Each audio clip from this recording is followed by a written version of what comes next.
சரியா? அடிக்கடி காணிக்க. இப்ப நம்ம பொழைப்பு வயிறு ரொம்பச்சு. இப்ப அதுதான் சொல்றேன், இந்த காலத்துல நான் சொல்றது தீர்க்கதரிசனம் சொல்றது கிளி ஜோசியம் சொல்ற மாதிரி ஆயிடுச்சு கர்த்தருடைய சபையில.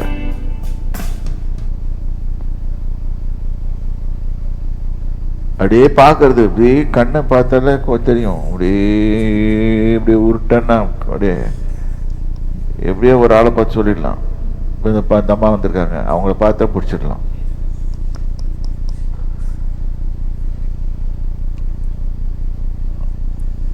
நம்மளுக்கே தெரியும், பழகிடும். கொஞ்சம் வித்தியாசமான வரங்களே வாங்க. சொன்னேன் இந்த அனாயிண்டிங் செவிடர்களையாக குணமாக்குறது.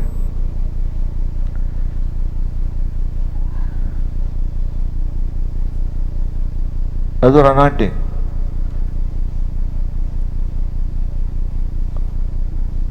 இன்னொரு அனாயிண்டிங் இருக்கு, கை கால்களை வளர வைக்கிறது. இன்னைக்கு சபையில தீர்க்கதரிசன வாரம் இருக்கு, இந்த வாரம் இருக்கு, அந்த வாரம் இருக்கு, எல்லா வாரமும் இருக்கு. அவன் அங்க அந்த வரலே உட்காரங்க. தீர்க்கதரிசனம் சொல்றவர் தான் தான் பெரியவர்னு சொல்வார். ஏன்னா அவருக்கு தான் ரொம்ப பேர் போறாங்க, சினிமா நடிகர்கள் மாதிரி அதிகமா போறாங்கல்ல. அதனால நிறைய பேர் மக்கள் போறனால. ஏன்னா ஒரு காலத்துல நானும் ஓடிட்டு இருந்தேன். எனக்கு ஒருத்தர் தீர்க்கதரிசனம் சொன்னாரு, நானும் ரொம்ப வேதனையா அது நடக்கணும்னு சொல்லிட்டு போனேன். ஆவியானவர் சொன்னாரு அது மாதிரிலாம் நடக்காது.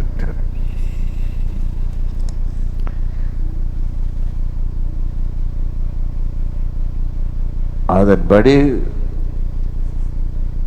அவர் சொன்ன தீர்க்கதரிசனப்படி இல்லாம ஆவியானவர் சொன்னபடி உருவாக்கப்பட்டதான் Karnataka albums.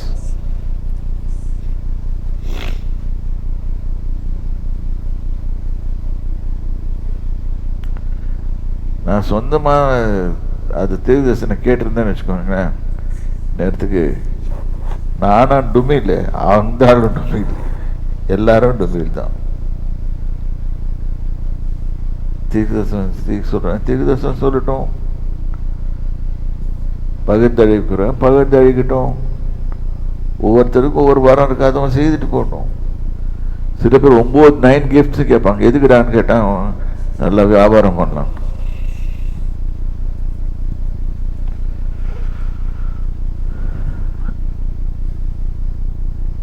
Don't use your gifts for monetary gains. Monetary gains, yes, it will be there.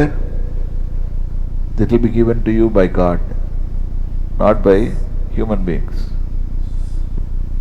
Don't lose yourself following this. அதான் போட்டிருக்கீங்க. ஒருவருக்கு நம்ம அவயங்களா இருக்கிறோம். நமக்கு ஒரே சரீரத்தில் அநேக அவயவங்கள் இருந்தும் எல்லா அவயவங்களுக்கும் ஒரே தொழில் இராதது போல அநேகராகிய நாமும் கிறிஸ்துவுக்குள் ஒரே சரீரமாய் இருக்க ஒருவருக்கொருவர் அவயவங்களாய் இருக்கிறோம். நமக்கு அருளப்பட்ட கிருபையின் படியே நாம் வெவ்வேறான வரங்கள் உள்ளவர்கள் ஆனபடியினாலே வெவ்வேறான வரங்கள்.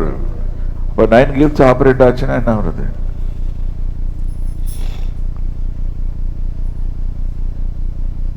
அவன் தான் தன்னை அப்போஸ்தலர் போட்டுக்குவான்.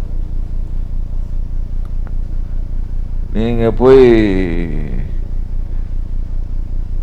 ஆப்பிரிக்காவில் போய் கேட்டீங்கன்னா நிறைய அப்பாசல்ஸ் இருப்பாங்க. அப்போஸ்தல் சோன்சோ, அப்பாசன் சோன். அந்த அப்பாசல்ஸோட நான் அதிகமாக வேலை செய்திருக்கேன். பெருமைக்காக சொல்லல, நானும் செய்யல, நான் சும்மா ஆளு தான், செய்தது ஆவியானவர். நம்மில் தீர்க்க தரிசனம் சொல்லுகிற வரத்தை உடையவன். முதல்ல அதுதான் போட்டுக்குது. ஏன்னா அந்த காலத்துல இருந்தே பெனிஃபிட் அடிச்சுட்டு வந்திருக்காங்க. விசுவாச பிரமாணத்துக்கு ஏற்றதாக சொல்ல கடவன். எனக்கு அந்த காலத்தில் சின்ன வயசுலேருந்து ஒரு gift கொடுத்துருந்தாரு. அவன் செத்து போடுவான்னு முதல்ல சொல்லிடுவேன். நிஜமா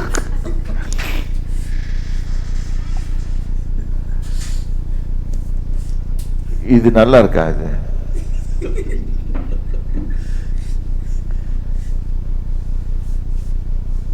இப்ப திடீர்னு ஒரு ஆள் பார்த்த உடனே சொல்லிடுவேன், எனக்கு ஒரு தெரியும், அப்படியே ஒரு மாதிரி ஃபீல் தரும், இந்த ஆள் போடுவான் விட்டுக்குவான்னு சொல்றேன், சொல்லிடுவேன், நடந்துடும்.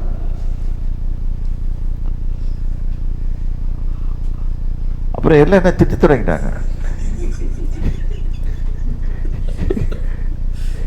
இதை வரமா சொல்ல, என் பொண்டாட்டி மேலே கேட்டு பாருங்க.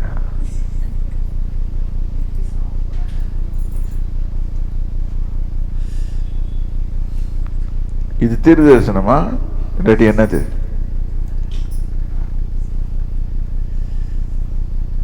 நான் பேசாம அடக்கிக்கிட்டேன் வாய. பேசக்கூடாதுடா, செத்தா சாவரம், நம்மளுக்கு என்ன வந்துச்சுட்டா அப்படின்ற மாதிரி மூடிட்டு போயிட வேண்டியது. இப்போ திடீர்னு ஒருத்தனை கூப்பிட்டு நீ சாவ போறன்னு சொன்னா எப்படி இருக்கும்?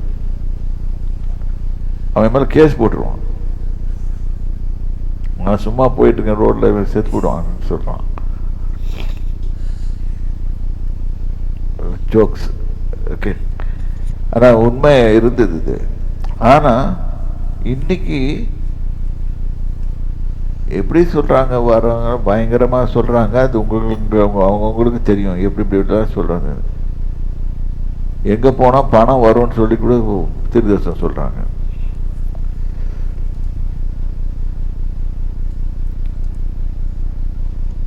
பைபிள்ல ஒரு வசனம் போட்டுருக்குது, எனக்கு நினைத்து இருந்தது, ஒருவன் வேலை செய்ய மனதால் இல்லாதிருந்தால் சாப்பிடவும் கூடாது அப்படின்னு சொல்லி ஒரு பைபிள்ல வசனம் இருக்கு.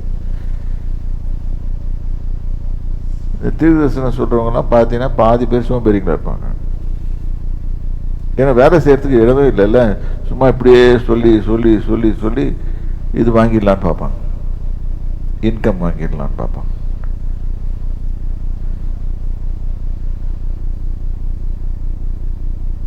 ஆனா வேத வசனம் வேற மாதிரி சொல்லுது, நீ வேலை செய்ய மனதில்லாது இருந்தால் சாப்பிடக்கூடாது அப்படின்னு சொல்லி சொல்லுது.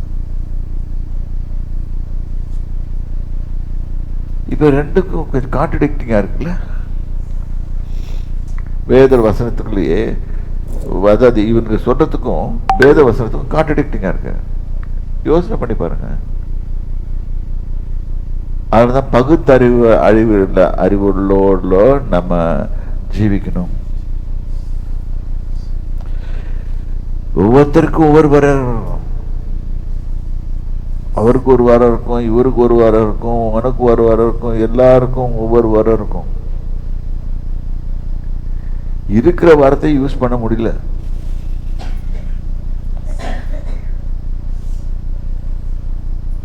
இப்ப என்ன பண்றாங்க, அந்த வரத்தை யூஸ் பண்ண முடியாம தத்தளிக்கிறது.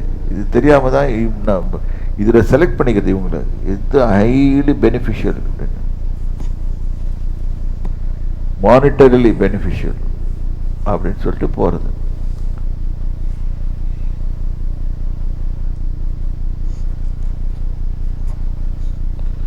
சரி பாருங்க, அடுத்தது ஊழியம் செய்கிறவன் ஊழியத்திலும், ஊழியம் செய்தா ஊழியம் செய்ய, போதிக்கிறவன் போதிக்கிறதிலும், போதிக்கிறவன். இப்ப ஊழியம் செய்கிறவன் தீர்க்கதரிசனம் சொல்லுன்னு போட்டுக்குதா? ஆனா ஏன் சண்டை போட்டுக்கிறோம்? ஏன்னா தீர்க்கதரிசன வருமானம் அதிகம்.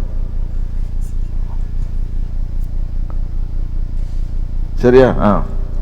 புத்தி சொல்லுகிறவன் புத்தி சொல்லுகிறதிலும் தரித்திருக்க. இத புத்தி சொல்றது எல்லாருக்கும் பிடிக்கும், ஆனா ஒருத்தருக்கும் பிடிக்காது.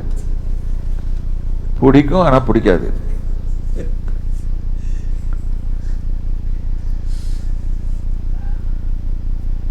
வரும் ஆனா வராதுன்ற மாதிரி புத்தி சொல்றது. கூப்பிட்டு புத்தி சொல்லுவானுங்க, சும்மா ஃப்ரீயா கூட சொல்லி கொடுத்துட்டு போவாங்க. ரோட்ல போற இவன் கூட சொல்லுவான், கண்டக்டர் கூட எனக்கு கன்னடாவில் வேலை செய்யும் போது எனக்கு கன்னடா பேச தெரியாது, ஆனா ஒரு 2-3 வார்த்தையை வண்டி கற்று வச்சுக்கிட்டேன்.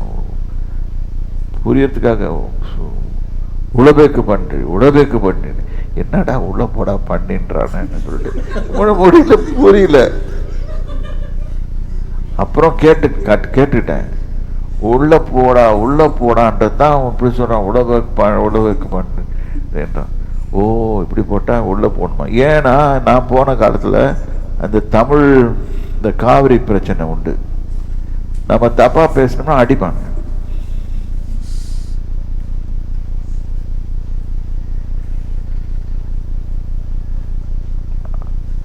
அதனால அவன் சொல்றதுல எனக்கு புத்தி சொல்றான், அவன் கூட புத்தி தான் சொல்றான், உள்ள போடா அப்படின்றான். ஏன்னா வெளியே இருந்தானே பிடிச்சி வெளியே இறக்கி விட்டுடுவாங்க.